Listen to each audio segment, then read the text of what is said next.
বিপিএলে প্রথমবারের মতো যুক্ত হয়েছে নোয়াখালী এক্সপ্রেস। প্রথমবারের মতো বিপিএলে যুক্ত হয়ে একের পর এক চমক দেখিয়ে চলেছে নবাগত এই দলটি। মানসম্মত দেশি খেলোয়াড়দের সাথে বিদেশি কুশাল মেন্ডিস, জনসন চার্লস ও মোহাম্মদ নবীর মতো বড় ক্রিকেটারদের দলে ফিরিয়েছে নবাগত এই দলটি।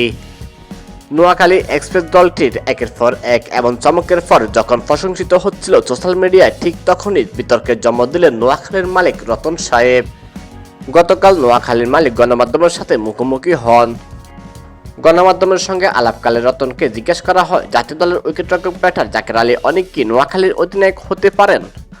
উত্তরে তিনি ব্যক্তিগত পছন্দের কথা স্পষ্ট করে বলেন, জাকের আলী অনেক আমার ব্যক্তিগত পছন্দ নয়, এটাই সত্যি কথা। আমি জাকেরের চেয়ে মোহাম্মদ নবী কিংবা কুশাল মেন্ডিসকে বেশি পছন্দ করব।